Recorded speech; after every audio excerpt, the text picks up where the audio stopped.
welcome to the 13th episode of the Middle School AD podcast. I am your host, Thomas Frederickson. And today we sat down with Jay Schwanke from Eversole Middle in Ohio. Our main discussion focused on how athletics have changed over the past 20 years and school pride. We hope you're able to get better from the discussion today. Before we dive in, here's a word from our sponsors.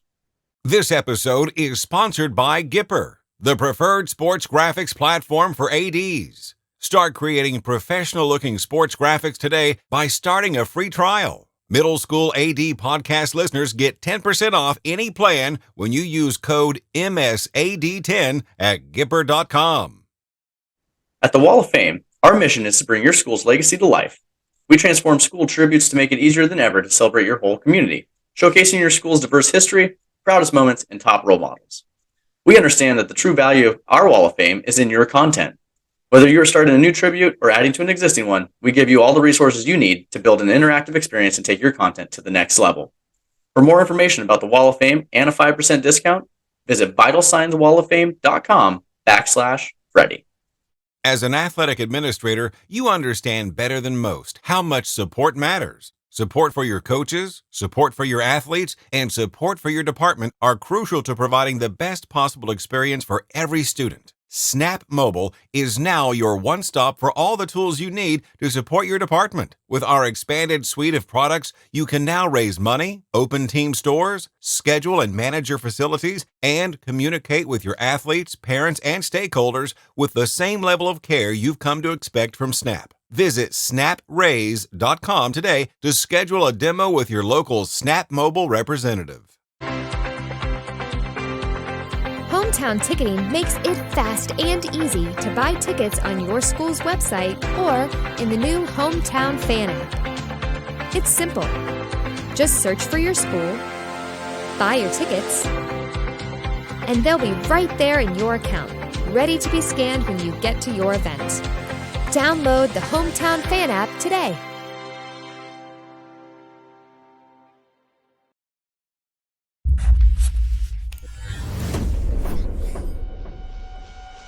I think it's important when you work with a company and you have a relationship with the company. You want to make sure that the folks that you're dealing with are people who kind of get it. They understand what you're going through. I love things where it's a one-stop shop. And the feedback that we've gotten from our parents this year has been superb. Students, they know that here's where I go to do this and then it's taken care of. It's been able to make things easier for our kids to get to participate. And so the coaches can see that right now leading into that season, and they can kind of prepare and kind of get themselves ready. I think the person who is scared of software, they can still navigate it. They're not having to have stacks and stacks of paperwork on their desk, but everything is digital for them, and so it makes it really easy. The AD role, it saves me a tremendous amount of time, which time is everything. I would just say that to give Final Forms a shot, it's going to save you a lot of time and energy in the end. You'll be extremely happy if you make that choice. This is Game Time. Neptune Game Time creates a high-energy game day atmosphere that your players and fans will love. Every song in our database is 100% lyric safe, which means you can stop screening music for good. Game Time also provides custom messaging to help you promote your upcoming events, concessions, and event-specific announcements. And it gives you the opportunity to sell sponsorships on your station that will generate revenue for your athletic department. Amp up your game day with Game Time. Welcome to another episode of the Middle School AD podcast. Today we are speaking with Jay Schwanke, who is the athletic director at Dublin Eversole Middle School in Ohio. Jay is a certified athletic administrator and has been an AD for 19 years. He is also on the executive board of the CAA, as well as the commissioner of the Ohio Capital Conference. Jay, welcome to the podcast. Thanks for having me, Thomas. Glad to be here. So we read off a couple of things that you do currently, but tell us a little bit more about yourself and your journey in athletic administration. Sounds good. There's a lot of different ways to get into athletic admin, and I started with the coaching route. As a young guy, around 2000s, I started coaching football in 1998. So I'd coached football and baseball at the high school level. I was trying to get a teaching job, and ended up getting a science and gifted science position at Eversole Middle School in Dublin, which is actually the middle school that I attended when I was younger. And I did that for 3 years, kind of went all in on coaching middle school sports, as a football coach at Eversole and baseball, and I even coached basketball. So I was a 3-sport coach at the time. Our school's AD position opened up. I applied for it. And then, 17 years later, I'd been AD at Eversole for 17 years. Great experience. We've got a pretty big school district here in Dublin. It's the 9th largest in Ohio. We have 17,000 kids in our school district. So we have, at the time, we had 4 middle schools. Well, in 2021, we opened up a new middle school named Eversole Run. And, I was asked to open up that building and start that athletic department. And I've been doing it for 2 years. So along the way, I still taught during my time as AD at Eversole. I was the head football coach during that time. I even coached baseball for a while until my son got old enough for me to coach him. So I kind of took a hiatus from baseball coaching for a time, and got involved with our conference, the Ohio Capital Conference. I've been the commissioner of that for the last 12 years. It's a big conference. We got 51 schools, and it's really the Columbus metro area, around the outer belt and in the outer lying areas. So I've been doing that for a while, and I've also been involved with various different organizations. I was on the board for Ohio High School lacrosse, our youth organization in Dublin Youth Athletics. I was on the executive board for that. So keep myself busy, and that's kind of the journey. I think there's some people who start in athletic administration. Some colleges are starting to offer programs, and you're starting to see younger people getting out of college, getting into that area. But I kind of went the old school route, where I was an old coach and teacher, and slid into the position, and that kind of became my career. I wouldn't want to do anything else. Thought about the high school idea, because that's the next natural step. But I really like this age group. I really like the impact on the middle level kids, fundamentals, participation, life lessons, and getting them ready to play high school sports. Yeah, good deal. I was the same way. And I think a lot of the guests on here too, 18-year coach turned into 8 years of being an AD. So it's definitely, like you said, that it's fun to hear where people come from and the journey. A lot of us are similar, but a lot of us are different. It's kind of fun to hear you say that y'all are in a large district with 17,000 students. Our district is 75,000 students. So when you said 17, I'm like, that's so we're pretty big here. Yeah, but, it's good stuff. So along the way, kind of who's been your biggest mentor and why? Well, if you don't mind, I'd like to talk about a few of them, but I'll be pretty brief. Right when I first started, there was a gentleman at the high school at Dublin Scioto High School named Kip Litchie. And in fact, he was my 7th grade social studies teacher in Dublin when he was younger. But we'd kept in touch over the years. And when I got my position at Eversole, he just told me, hey, anywhere along the way that you need my help, I'll be there. I'm a phone call away. And I took him up on that probably 6 or 7 times a day. Because at the time, there isn't a structured mentorship of ADs. And a lot of times you go from the coaching realm right into athletic administration. And at the time I was 27 years old, and I didn't know what I didn't know about being an AD. So a lot of the operational stuff, schedules, how to run events, how to hire coaches, how to evaluate them, procurement of equipment, keep an inventory, all that stuff. I'd just chat with Kip about every day, and it'd just be short bite conversations, 3 minutes here, 5 minutes there, led into 20 minutes sometimes. But he's been there along the way. He's retired now. But funny story, he left athletic admin, I think around 2005. He was a high school AD for 25 years, went to be an assistant principal. He got out of athletic admin for about 10 years. Well, when he retired, he was asked to kind of help out with one of our middle schools where we had an AD who had left mid-year. So he kind of took over.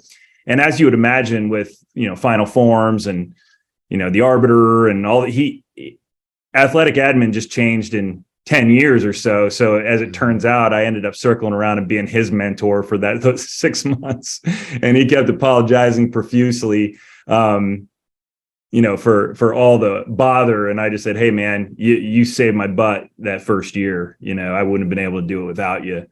Again, another guy that sticks out is another middle school AD in the district at the time. His name's Ted Van Tyne, and he had a lot of experience with middle school, and we became friends just going to meetings. And he'd say, hey, call me anytime, but he'd start to reach out and just call me. And he's more of a big picture guy. And we would turn into 15, 20-minute conversations each day just about how we're running things. Because both of our middle schools fed into the same high school. So it was pretty relevant. But we've become close friends, and we've been close friends for years. In fact, he's been retired, for 12 years now. And he's on my coaching staff as a football coach. So to this day, we still see each other, almost every day. Last one I would say would be, honestly, my wife. She's been a principal for years, and just recently she was promoted to be a deputy superintendent in our district. And she knows all the things that I deal with from a day to day. So when I come home, if I could just kind of bounce ideas off of her, it's great to have a spouse at home who can help you out. And I told her that today. I've never said that, but I would consider her a mentor as well. Yeah, that spouse relationship, if you want to say, is critical, whether it's a mentor side or a support side, or mine's like an unofficial assistant AD. She's always there helping out and making my forms, my Google Forms look pretty, as she says. I'll create a Google form. She goes, "That's it? That's the way you're gonna leave it?"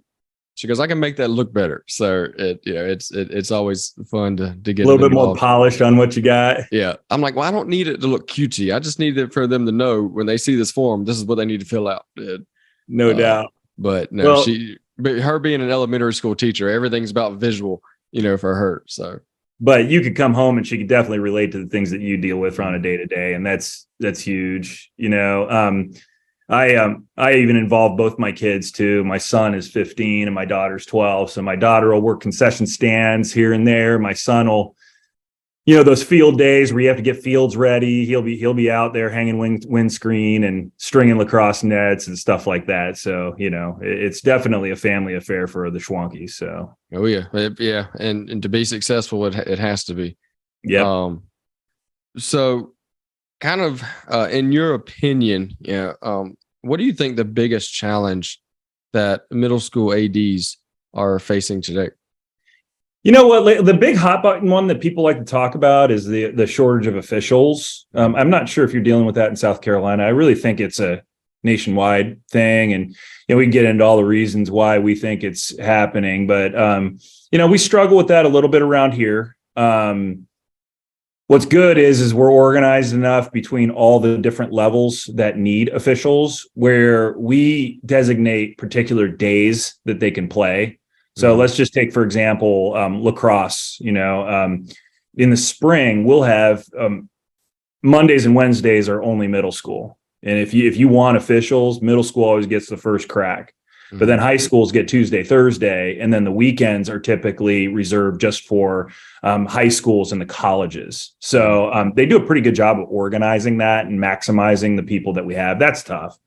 But for me, I think lately, hiring coaches, I think that's tough. I think along the same lines of the reasons why officials, young people aren't doing it as much as they used to. I remember back when I started in education, you get your job and the principal sits you down and says, "Hey, you're going to be our middle school basketball coach, and then you're going to coach track in the spring." And then away you went, and you just had to do it. Well, anymore, it's really not. That's not as much of an expectation, I don't think, though. I think we should move in that direction, because we don't have as many young people who want to commit to it. I think they hear the stories about parents, and I think they hear the stories about how difficult it is and how it's a year-round commitment and all that stuff. So I think it scares the young people away a little bit. So yeah, and the expectations anymore of coaches are pretty high. I think everybody has high expectations of coaches. So even if you hired somebody that, is half committed to it, they might struggle, So, that's been tougher over the years. We've gotten to points where we're a couple weeks before seasons when we don't have coaches. Mm-hmm. I've been the day before. I've been the day no before. Doubt. Exactly. Calling people trying to say, "Hey, I need somebody." Yeah, I've been there before too. I think anybody who's listening to this podcast has been in that boat too. I just try my best to, I forge relationships with the high school coaches that our middle school feeds into. We work with them as a team to try and find coaches. I usually give them the first crack, and then, posting, and then just informally finding people who are in the know of people who are out there, like younger people who are out there who want to get involved. You can't just rely on your teaching staff anymore. I think you've got to think outside the box. And for me, you might yield some coaches that, they don't have everything that you need out of a coach, and you have to mentor them. You have to, foster the relationship with them to where you make them better, and I've spent a lot more time the last couple of years on coaching. Yeah. Like I say, going back to the official thing. Yeah. It's an issue here. We had to, right before the Christmas break, we had to revamp our whole middle school basketball tournament, our season. Just here in Greenville County, because we're pretty much there's 20 middle schools, so we pretty much have our own league in our own county, and we had to adjust things because here we have two official groups straight for basketball. The high school league covers the varsity games, so they got their bunch of officials, and obviously there's usually never an issue for varsity.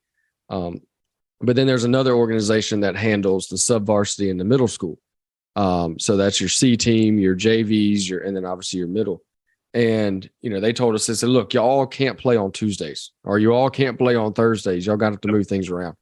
So, we split our county into two, and we moved some things around. And like I said, I don't think she would mind me mentioning, actually, the lady that was on the podcast, I think is the next one that's coming up. And she put a post out at like 5 o'clock, 4:30, 5 o'clock this past Monday, and saying, sorry, basketball game is canceled because of lack of officials. So I called her. We didn't have a game that day. We've actually played before. So I called her and I said, when did you find this out? Because I know her. She wouldn't have posted. She would have put something out there a whole lot sooner. She goes, they called me at 4:15 for a 5:30 game that we don't have officials. We got to pull them and use them at the high school. So yeah, that's an issue, because to me, there's got to be a time limit. If it's not by 2 or 3 o'clock, you got to stay the way you are. No doubt. And I get it, that varsity's obviously first, then JV, then C, and then all the way down. But like you said, and I think that goes right along into the coaches. And like you said, because now they're getting frustrated. They put in all this time, all this effort, and then, getting ready for a game, or maybe they're already on the bus heading to the game, and they get a phone call and say, turn around. And, just the emotional side of it. And I think we're going to get to the next question here in a second, but you were talking about just the younger coaches. I remember when I started coaching, I was a junior in college, and I don't even think we had to do the NFH courses at that time. Early 2000s. Maybe if we did, that's all we had to do. We didn't. I don't remember doing any of that. I remember showing up, talking to the AD, shaking his hand, and him saying, "Don't get me in trouble." They had to fingerprint you, and that's about it, right? That's right. Yeah, you're an upstanding citizen, and now just to volunteer, you have to basically do everything that a paid varsity coach has to do. And so, and that's discouraging if you want to say to a coach, you're like, look, I just want to show up and coach. I can go coach at the Y or at the club level or at the church level or whatever, and not have to do all these other things. And so, I know that's kind of been a thing too. And like I said, that kind of leads us into the next question. with you being a 19-year veteran, especially all at the middle school, what do you think? And we kind of touched on one, but what do you think the biggest differences and the biggest changes from early 2000s to now are in middle school athletics, or even just interscholastic athletics? Well, I think specialization has become more of an issue, I think, at a younger age, where, if a kid wants to play baseball year round, there are now opportunities for them to do that, or basketball. Let's just take basketball, for example. You're going to play for your school in the winter, then you're going to play AAU in the spring, and then there's going to be summer camps, and there's going to be summer league, and then there's open gyms in the fall. Like, if you wanted to just play one sport, there are opportunities in the off season for you to do that. So that's changed just kind of the participation structure more than anything. We'll have less kids participate because they're going to focus on one sport in the off season. You know what I mean? And before, when I first started, it was just more, okay, this is fall sports. There are outside the season opportunities, but those weren't done in lieu of playing another sport during the year. So it wasn't uncommon where you'd have your, volleyball player, basketball player, and then a track athlete, or a football player, basketball player, then a baseball player. You don't see that as much anymore. So, that creates different issues, because now that you have all the off-season opportunities, space becomes an issue on where these non-school teams are going to hold their either clinics, workshops, trainings, or leagues, or whatever. So field space gets really tight in the spring and in the fall around here. Just recently, and I think COVID might have had something to do with it, where we ended up canceling spring sports in 2020. Mm-hmm. And before COVID, our baseball and softball teams would, every baseball and softball player in our school would participate on those teams. Well, since we didn't have a season in 2020, a lot of those kids played on their travel teams just earlier. They played in April, and then they played through May, June, July. Well, after COVID, I think we lost a lot of those kids. Mm-hmm. So, I think the travel organizations found out that, hey, we can maybe run some tournaments in April. So we have a lot of our baseball, softball kids participating on their travel teams instead of our school team. So we're having some sports where we are struggling with numbers, and that's a part of it. I get it. I understand it. I'll just take baseball, for example, in Ohio. We play in the 7th grade level, we play 60-90, and 60 feet from 60'6" from the rubber to home plate, and 90 feet between the bases. And for a 12-year-old, that's a pretty big field, and the kids are not used to playing that size. It's probably more appropriate for 8th graders. So you might have more 7th grade parents that see, hey, well, we can play baseball for our travel team in the spring and not have to make that jump to 60-90. So, so then our 7th grade baseball numbers get put in jeopardy, and that's just across Central Ohio, everybody's dealing with it. So, but that's different from when I first started. When I first started, there weren't as many outside of school opportunities. Now there's a ton, and it's a good thing. But I'm hired to make sure that our participation is as high as it can be at our school, mm-hmm. So. Well, it seems like there's a new quote unquote training coach popping up every weekend. Yes. A new LLC, maybe it's a dad or a coach somewhere else that doesn't want to, like you said, do the school thing anymore, but still wants to coach, and, goes to the outside and creates their own businesses, which is, again, it's good for them. But it, like you said, it's hurting the multi-sport athlete. Yep. And that used to be something that was cherished and big. And, when you would walk through the halls and in all 3 seasons, you're wearing a different jersey. That was big. That was huge. And now it's like you said, it's not that way. It's like we're doing the same thing is, some some kids, very skilled athletes will decide not to play for their school and go play club because, their club is, maybe promise some different things, or they don't have to jump through as many hoops as you have to at the school level. And, the same thing with coaches is, I've talked to great coaches like, yeah, I would love to get involved with the school system. And you start telling them everything they have to do. And they're like, well, I'm not doing that.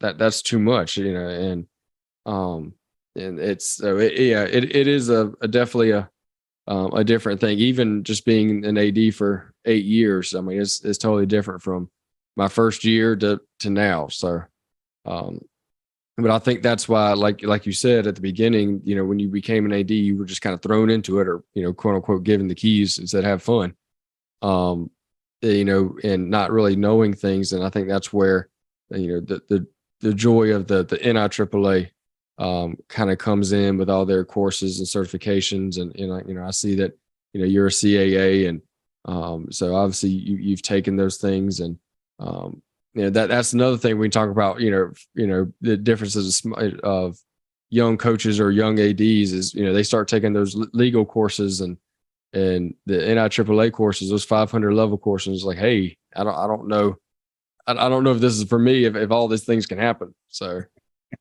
it's definitely different, but it is a very enjoyable job to be in, especially, like I say, if you have an issue, I could pick up the phone and call you in Ohio, and you're, like you say, you're dealing through the same things as we are here in South Carolina. So. And when you talked about mentors, one thing I did kind of leave out is, getting involved in a conference, and you get to having conversations with some of these guys, just whether you're calling about a late bus or something like that, you end up talking for 5 minutes. Having like professionals and like-minded people that you can bounce ideas off of every day. I never knew that I'd become good friends with some of the guys that, in our neighboring towns. And we have meetings 4 or 5 times a year, and you multiply that over 10, 12, 15 years, they turn into pretty valuable mentors, and that's one piece of advice that I'd give to any young AD is, endear yourself, get to meet some of those other people out there, because the professional development, there's not a ton. I think, Thomas, you're doing a great thing with something like this. You could be on the treadmill in the morning and you could listen to, podcast, people who have a lot of things in common with you, especially if you don't have a big district or if you don't have a big conference that you could reach out to people. But yeah, that definitely helps as far as getting better. Yeah. And like you say, get involved with the state organization, get involved with the national organization. Because those are people, especially on the AD side, those are people that are willing to help, willing to give you things that they've already created, and in any way to help. The AD world is different from the coaching world. When you're coaching, you don't want anybody to know your stuff.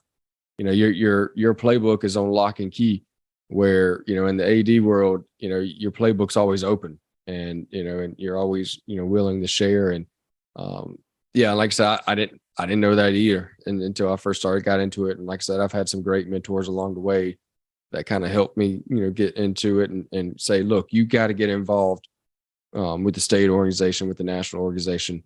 And then you'll realize you're not on this island by yourself, which you can feel like you are, because you're the only person in the school that does what you do. And so especially for those that are out there that are in, a school that's the closest school next to them is 45 minutes to an hour away. You really are the only person there that does what they do. But just to know that, it doesn't matter if you're in South Carolina or Ohio, we're all dealing with the same things. And hopefully somebody that you call is had that situation and they've overcome it, and they've got a good point or two to help you get through it. Man, even getting out of the office is good too. Whenever I go to away sporting events, sometimes I'll go with my wife or whatever, and all I'm doing is looking around. I'm seeing how they do things, and I'm like, well, that's a great idea. I need to talk to somebody about that. Oh yeah, my phone is full of pictures I've taken at other people's campuses, because I like to walk by. So, that's nice. And I'm going to do that. Yeah. And so and then you scroll through your pictures and you see which new thing that you want to tackle for the upcoming year or this coming season. So that's all. That kind of really leads us into our next question is there at Dublin, what have you done that you're most proud of within that school? But I know you said you've only been there a couple of years, so you can talk about maybe even your previous school that you were there for 17. I've always been proud of participation. At the middle level, I think it's really important to get kids involved. They're going through so many changes. The identity is huge. Being a part of something is huge. So providing opportunities for kids, that's always been kind of my measuring stick. And, when I was at Sells, that's just one thing that's always been a very, one thing that I'm proud of. We're typically between 65 and 70% of the eligible student body participating in one sport, and if you walk through the hallway and, 7 out of 10 kids, wore your uniform, that's good. That's what you want. They're around good people after school. They're staying in shape. They're learning a skill. They're a part of a team. They're learning the life lessons that sports can provide. So that's one, thing that I'm really proud of. Another thing is a sportsmanship piece. At Sells, the Ohio High School Athletic Association used to have an award for sportsmanship that you can earn every year, and we did it every year. And one year we were top in the state of Ohio. I think that was 2011, and I was always really, really proud of that.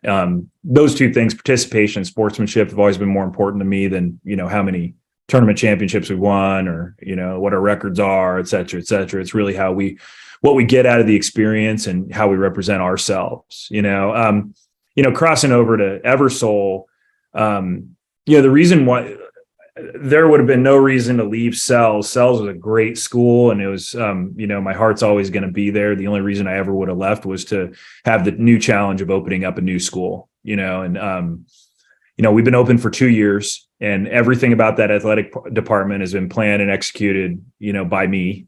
Mm-hmm. And, I think we've already built a culture. I think we've already, kids are proud to be an Eagle. The participation numbers are very similar to Sells. We're, around 65, close to 70.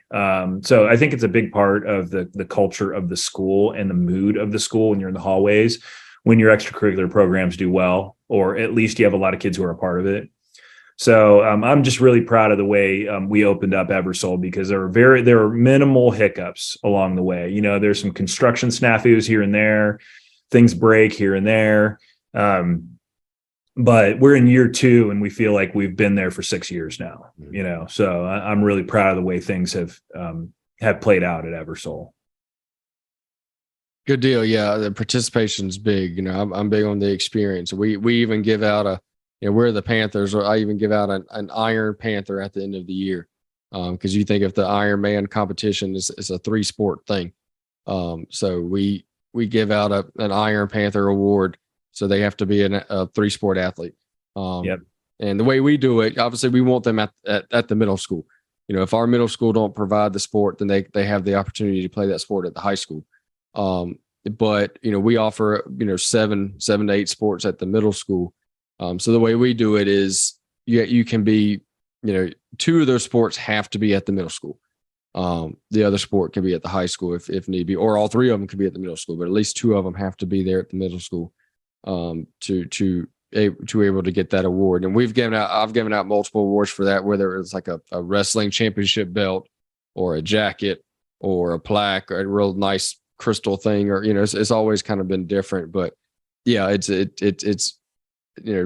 participation, like you said, if you've got a lot of people walking the halls and wearing those jerseys and those warm-ups, and it just means something different, especially when the school gets behind it and you have that school pride. We're still trying to work on building up our student section where I am, but you go to some schools and you can see the pride in the school, just because of how loud the student section is. And we lost a close basketball game before the Christmas break, and I think a lot of it came down to the student section. I mean, they got in our players' ears, and they got in their heads, and that they did a very good job. I mean, it was very good. You know, wasn't good on our side because we lost that game, but I think, you know, you could definitely see the school pride there at that school.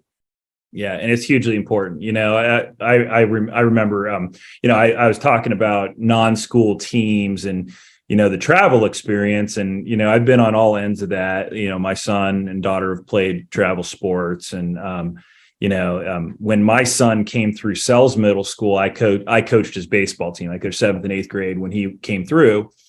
And, you know, the big difference between the school and the travel experience is like at the baseball games, a lot of the kids from the student body would come. Like they would be there, they'd be in the stands, they'd cheer. You know, when the softball game was over, the softball girls would come over, they'd cheer, and baseball do vice versa. And, you know, they talk about it in the hallways, and the teachers ask them how they did and all that stuff. Maybe after the game, we'll go to a wing joint and there'll be, you know, softball players there. Some lacrosse kids came too. It just adds more of a community feel to sports. And, you know, I just think there's not a substitute for that. I believe in it. Oh yeah. Like the club is, you're not going to get your peers really there. You may get one or two of your friends come watch, but you're not going to have a student section. Yeah. You never see that. Yeah. And you got parent section, but you don't have your peers there, you know. And that's, you know, once the students start coming up with their own cheers and their own chants, and some of them have songs, and I mean you watch all these college sports on TV and just see the atmosphere. Well, it can be done at the high school and middle school. I mean, like I said, it doesn't have to wait to the high school or college. It could be done at the middle school. And I'm pretty sure a lot of us have seen that. And like I said, it makes a difference. I mean, you know, if you want home field advantage or home court advantage, you know, sometimes like we said, sometimes it's those student sections. You know, if they're doing it respectfully and all that, you know, all the stuff that goes into it, you know, sometimes that student sections can get. Like I said, I know what got into our girls' basketball is when they started chanting, you know, overrated, because our girls were undefeated until then, and you know that we lost to a team that we really shouldn't have lost to, but. I really, you know, credit their students for helping them out, and it fired up that team. I mean, that team played lights out, and they, you know, even the coach was like, "This isn't our team," but you know, their students were cheering them on every time they made a big play or a big stop or whatever. You had this roar from the crowd, and like I said, you don't get that from club sports. No doubt, and no so doubt. That's definitely something huge and good deal. So. Kind of as we close, you know, I kind of asked for one, but you know, at the beginning of we started doing this, but it's kind of turned into 2 or 3, which is fine. But what are some important personality traits or strengths that a middle school AD needs to be successful? Well, I think any AD, you know, you're in the business of organizing, right? You know, if you're not organized, you're dead. You know, I think that's one. And, you know, another is being able to communicate, not just, you know, to a mass group, but also being able to communicate properly to kids, to your coaches, to officials, to fans. You're in a lot of different social situations. So I don't think you can be disorganized or you can't communicate and do this job well, you know. But those are, to me, I think those are the absolutes. But in the end, especially with the middle level, I think keeping an eye on your purpose, you know, what are you trying to accomplish? So, because you have decisions every day that you need to make. And sometimes, you know, you could go one way or another. And for me, as long as you keep the experience and the development of the kid at the center of your decision, you're going to do well. Because you make a ton of decisions, you know, you don't want them to be inconsistent. You know, you want people to respect you.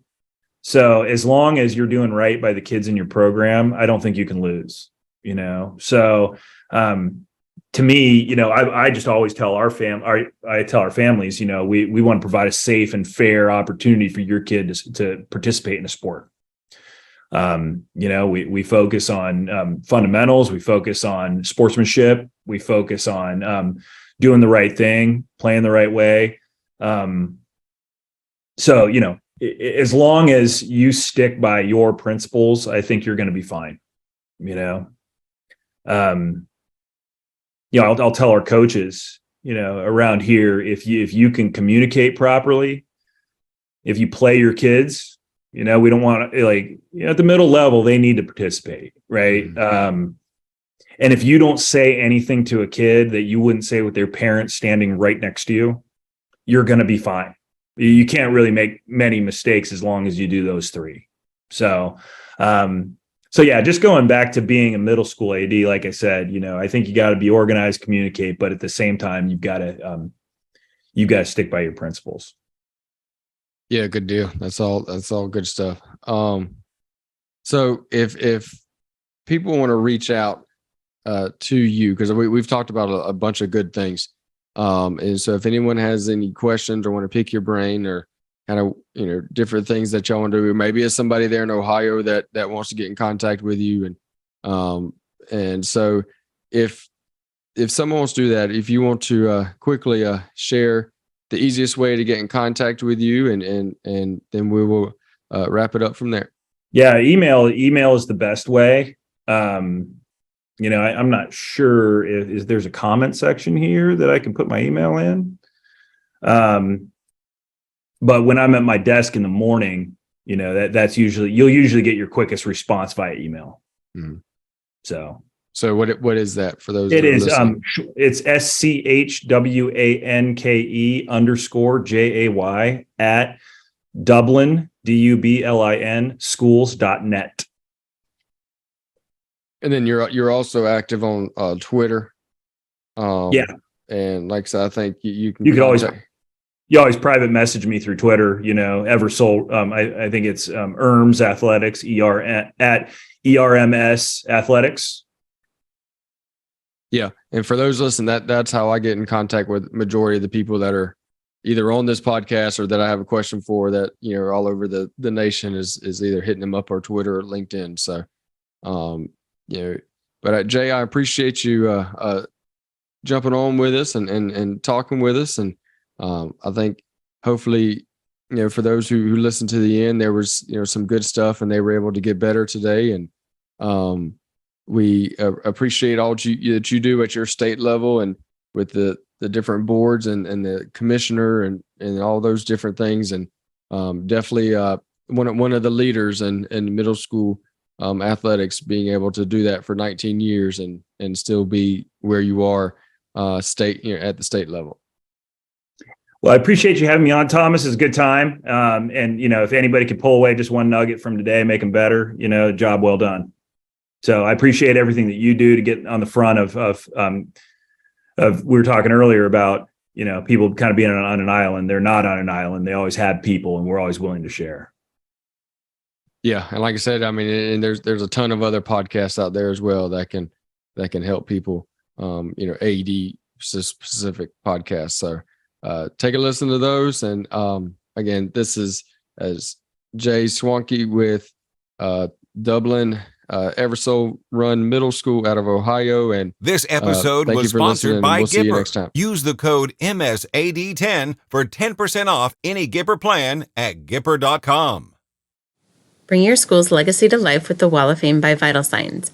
Our interactive display highlights your greatest moments and top performers, both past and present, across athletics, academics, and the arts.